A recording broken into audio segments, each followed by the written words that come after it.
Amis de TV Auxois, c'est avec grand plaisir que nous vous retrouvons pour ce 120e numéro de notre chaîne, premier de la nouvelle année. 2025, c'est la promesse d'une actualité répondant à vos aspirations, au cœur d'un territoire dynamique, innovant, où il fait bon vivre et que nous aurons plaisir de vous présenter tout au long de l'année. Au sommaire de cette édition, on ouvre les portes du dieu romain Janus qui deviendra janvier dans les calendriers grégoriens et juliens, pour un voyage du nord au sud de notre communauté de communes. Retour sur les vœux des mères de notre territoire. Des sonneurs qui ne manquent pas de souffle à essai. Un coach sportif qui sait réveiller nos muscles. Notre ami Gérard à la poursuite de son ombre. Décryptage, une enquête publique à Aiguilly. Puis votre rubrique Vue par vous, suivie de l'agenda qui clôturera ce 120e journal. Retour sur les cérémonies des vœux de maire de nos communes. L'occasion pour nos élus de dévoiler les projets de l'année et quelques annonces chocs, mises en image par Patrick Verne. Peut-être par l'odeur alléchée, les Poliens ont répondu nombreux à l'invitation de la municipalité pour la traditionnelle cérémonie des vœux, durant laquelle Éric Piévot, le maire, a énoncé les réalisations et les perspectives, entouré de ses conseillers municipaux et des personnalités locales, avec, à la une, l'annonce de la création de logements au centre-ville. Pour en finir avec les travaux, les projections de plan de la transformation de la salle des fêtes, de l'ancienne salle des fêtes qui se trouve derrière la mairie, sont réalisées et les travaux devraient commencer au cours de l'année 2025 afin de créer 6 logements. Du côté de Vannes, avant de déguster les amuse-gueules, c'est une assemblée bien garnie qui a écouté attentivement le maire Michel Poyot dresser le bilan de l'année écoulée et tracer les perspectives pour 2025, avec à la une un projet délicat qui va retenir toute l'attention de la municipalité. La restructuration de la carte scolaire entre le Civos de Comarin et la commune de Créancé. Mon inspecteur nous a dit qu'il fallait qu'il y ait un rapprochement entre les deux du fait de la diminution des effectifs. Mais rien n'est décidé et on ne sait pas comment ça va se faire. À Belnoz, Madame la maire, Lydie Mercé, après avoir présenté ses vœux de bonne année à tous ses administrés, a mandaté ses adjointes pour retracer les réalisations et présenter les engagements avec un zoom sur l'assainissement. Nous avons l'autorisation de démarrer les travaux de la deuxième opération. C'est ainsi 18 dispositifs qui vont pouvoir être rénovés à compter de cette année. En comptant la première opération, on peut se réjouir d'avoir participé à la rénovation d'environ 23% du parc de Belnoz. Que cette nouvelle année vous apporte la santé, le bonheur, la sérénité. Que cette année soit synonyme de santé, de joie, de bonheur et de paix. Bonne année à tous. Enfin, et pour finir, je voudrais souhaiter à chacun d'entre vous une bonne et heureuse année 2025 et que vos rêves se réalisent. L'irréductible Morvandel est un peu notre Lanbioué bourguignon. Il ne fallait pas manquer de souffle pour se produire à ce concert donné en l'église d'Essay.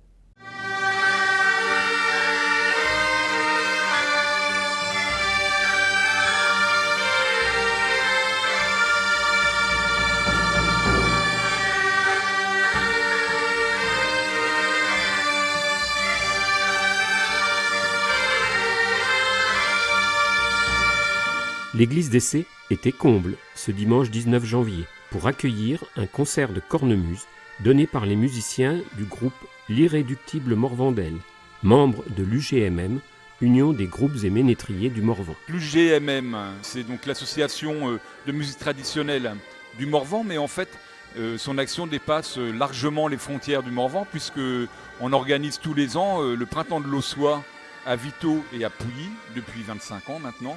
On organise depuis plus de 40 ans la fête de la Vielle à Hanau. Et depuis une vingtaine d'années, en fait, on a mis en place différents ateliers de pratique instrumentale pour apprendre à jouer de l'accordéon diatonique, de la cornemuse, des choses comme ça.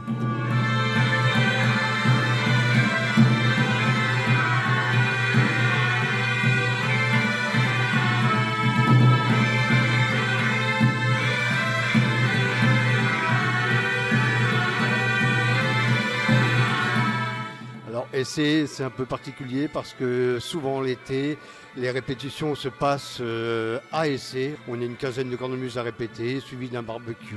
Et on s'est dit qu'il fallait concrétiser ces répétitions par un petit concert à Essai. C'est ainsi que musique de Noël et morceaux traditionnels du Morvan ont résonné 1 heure durant pour le plus grand plaisir d'un public connaisseur et conquis.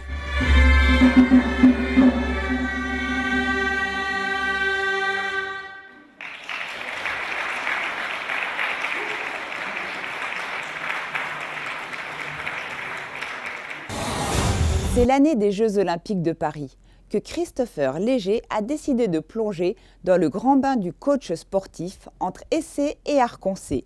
L'homme réunit junior et senior pour une remise en forme salutaire en ces mois d'hiver. Mens sana in corpore sano, a déclamé le poète romain Juvénal au IIe siècle de notre ère. Un esprit sain dans un corps sain, une doctrine que certains arconcéens et arconcéennes ont décidé de suivre un soir par semaine dans leur village, sous la direction d'un entraîneur sportif. On est ensemble au cours d'Arconcé. Ça a commencé il y a quelques semaines maintenant. Ça fait 3 semaines qu'on a lancé nos séances. On est passé de 1 à 2 séances tous les jeudis pour pouvoir séparer un petit peu les groupes et garder en qualité pour ne pas être trop nombreux non plus. Christopher Léger est un prof de sport plutôt sympa. Tout jeune entrepreneur, il a su fidéliser une clientèle variée, désireuse de se maintenir en forme grâce à la méthode Chris Coach. Chris Coach, c'est la micro-entreprise que j'ai montée début octobre suite à mon diplôme d'État que j'ai obtenu, donc haltéro, musculation et cours collectif. D'après une étude récente, les ruraux sont moins satisfaits de la politique sportive de leur commune que les urbains. Pour trouver coach et matériel, il faut se rendre dans les grandes villes. Aussi, Christopher ne pouvait que répondre favorablement à la demande d'élus locaux. J'ai été contacté par la mairie d'Essai, là où j'habite, pour monter des cours. Ça a commencé par un cours, j'ai divisé en 2, donc maintenant je suis à 2 cours les mercredis. Et ensuite, Maude, la mairesse d'Arconcé, m'a contacté pour monter des cours également à Arconcé. Et la même chose, j'ai commencé un cours, puis divisé par 2, pour garder en qualité et avoir toujours un maximum de personnes et de qualité dans mes cours. Venez fléchir les jambes, j'ai le dos droit. L'idée, ça va être de créer une ondulation. Chaque séance suit un enchaînement d'exercices montant en difficulté, permettant de fortifier ses muscles sans risque de blessure. On va passer par un warm-up, donc un échauffement qu'on va faire tous ensemble avec de la mobilité. On va chercher à déverrouiller le corps et à huiler un petit peu nos articulations, remettre tout en place et bouger dans des belles amplitudes. À la suite de ça, j'ai mis en place une routine gainage. On va chercher à muscler au niveau des abdos, mais aussi de la chaîne postérieure, donc du dos, des obliques, etc., de la chaîne antérieure. Être un maximum complet pour après avoir un maximum de solidité et une meilleure santé. Ensuite, on passe au corps de séance qui va durer un quart d'heure, 20 minutes, 25 minutes, selon la séance et selon les objectifs de la séance. On va travailler avec polyvalence sur différents exercices, différentes qualités physiques et différents groupes musculaires. Servez-vous de vos jambes. Si vous ne servez pas de vos jambes, vous serez full force sur les épaules. Ça va vite être dur. Il n'est pas nécessaire d'être riche pour suivre l'entraînement de Christopher. Outre une première séance offerte, il n'en coûte que 96 € par an, soit 4 € la séance. C'est de l'épaule au-dessus de la tête, épaule. Bon nombre. Peu importe l'âge, peu importe le niveau, l'idée c'est que ce soit accessible à tout le monde et d'être toujours capable d'adapter les exercices, la difficulté à chacun.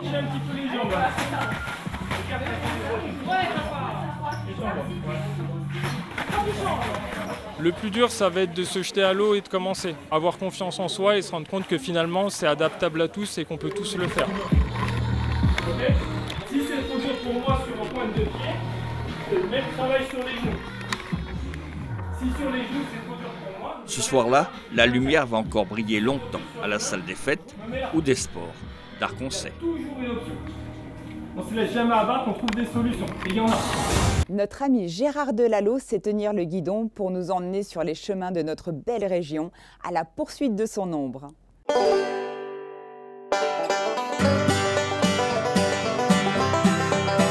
Au départ de Bligny, pour cette ultime sortie, mon ombre s'est effrontée et vient à me précéder.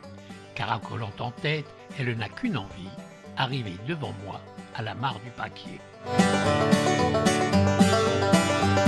Nos sorties sortie du village, elle roule toujours devant. Mais là, je compte bien en finir avec elle. J'appuie sur les pédales dans un rush éprouvant pour arriver premier à Cussy-le-Châtel. Là, presque à sa hauteur, j'ai cru pouvoir doubler cette ombre prétentieuse qui m'a redépassé. Et en vue du sommet, elle s'est mise à sprinter, m'enlevant tout espoir d'arriver le premier. Je croyais bien enfin, sur les bords du canal, m'en être débarrassé sur la route de Vannes et profiter un peu du soleil hivernal. Mais à nouveau derrière, j'avais vu sur ses fesses. Soudain, à Saint-Vernon, elle avait disparu. J'étais comme orphelin. Après cette rude montée, où s'est-elle envolée? Je ne l'ai jamais su. Pour moi, il était temps de rejoindre la vallée.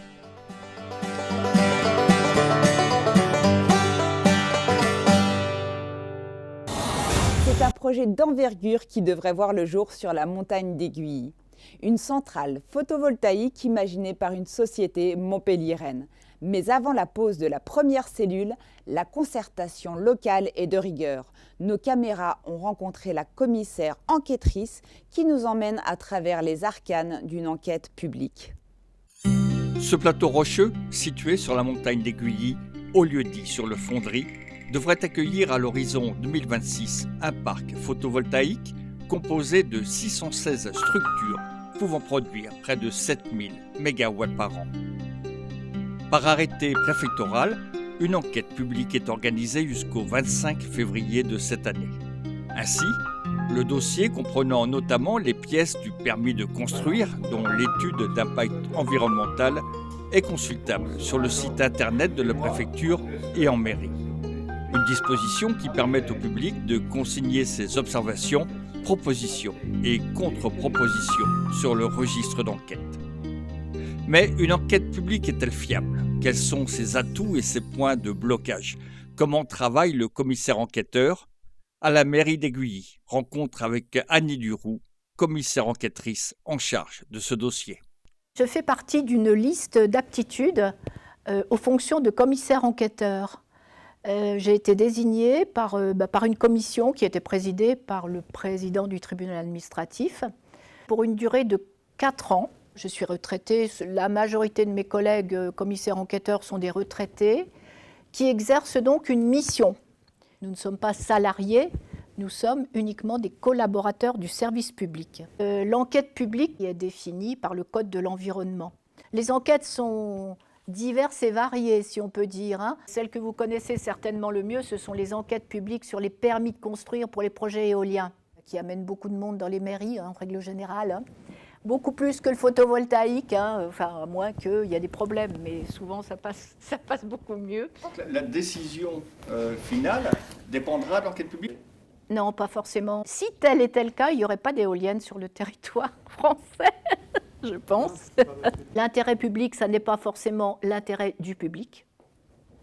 C'est-à-dire que ce n'est pas parce qu'il y a 1000 personnes qui vont venir dire on est contre que le commissaire enquêteur va mettre un avis défavorable. Ce n'est pas comme ça que ça se passe.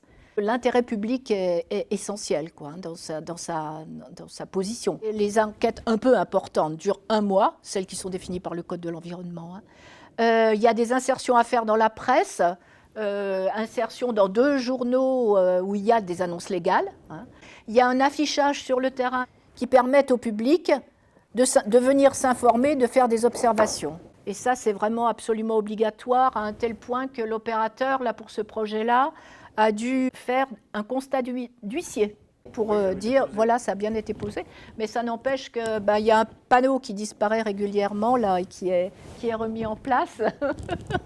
Il y a un périmètre d'impact de l'enquête publique qui est, je crois, de 10 km. Et dans toutes ces communes-là, il y a aussi un affichage qui est fait en mairie pour que tout le monde sache qu'il y a ce projet. Là, à l'issue de l'enquête, Annie Duroux dirigera un rapport et donnera son avis motivé. Le préfet donnera alors, ou non, l'autorisation du permis de construire. Les maires sont de plus en plus confrontés au défi de la transition écologique. Il faut actuellement en moyenne 5 ans de procédure pour construire un parc solaire, 7 pour un parc éolien. Produire de l'énergie douce peut être paradoxalement associé comme une atteinte à l'environnement. On demande aux maires aujourd'hui de délibérer pour créer des zones, alors favorables ou défavorables bien sûr, sur l'accélération énergétique, alors qu'elle soit du photovoltaïque, de l'éolien, enfin toutes ces choses. Mais derrière, il ne faut pas croire que tout va tout seul. Et il y a plein de services de l'État qui demandent des choses supplémentaires. Par exemple, sur ce dossier, l'ARS nous a demandé qu'il y ait une étude complémentaire par un hydrogéologue, donc qui est obligé de venir, qui a été nommé par le préfet, qui a fait faire un forage, je crois, d'une 15aine de mètres de profondeur, qui a fait mettre de l'eau avec des traceurs, parce que nous sommes sur le périmètre protégé de la source, pour que l'ARS puisse prendre une décision. Vous voyez, donc ce projet, là, on est dans la quasiment 5e année. Aujourd'hui, tenant compte de la fiscalité de la communauté de communes, la taxe de l'électricité produite par une centrale photovoltaïque revient à part égale à la commune et au département. S'y ajoute la location des terres, estimée à 5 000 € l'hectare. Vous êtes nos yeux et nos oreilles. TV Auxois rassemble chaque mois vos témoignages dans une rubrique qui vous est spécialement dédiée, vue par vous. Un grand remerciement pour vos reportages. Continuez à nous contacter à cette adresse mail et à nous envoyer vos rushs via un site de partage de fichiers tel WeTransfer ou Gros Fichiers.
Béni, c'est Michotte, que nous te présentons en l'honneur de Saint-Sébastien, Saint-Roch, et accorde à tous ceux qui les mangeront la santé du corps et la croissance dans ton amour. Béni sois-tu, notre Dieu, maintenant et pour les siècles des siècles. Amen.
Vingt-six.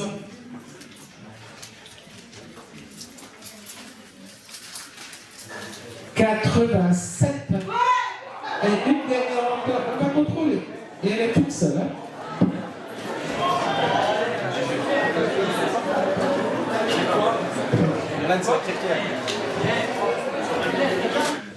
Oh, 64.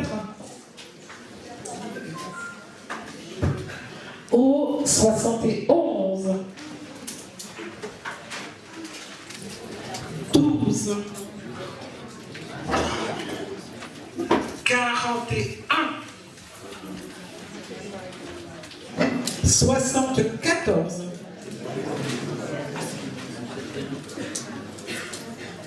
6. C'est gagné.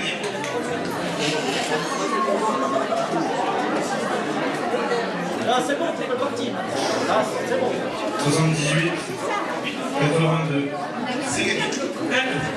Coche-le.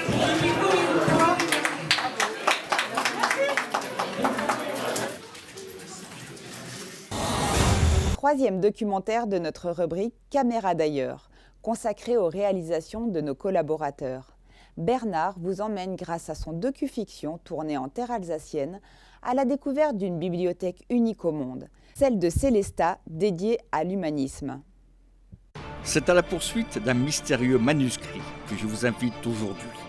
Et par-delà les mots qu'il contient, un voyage dans le temps à travers le Grand Raid alsacien jusque dans une bibliothèque unique au monde.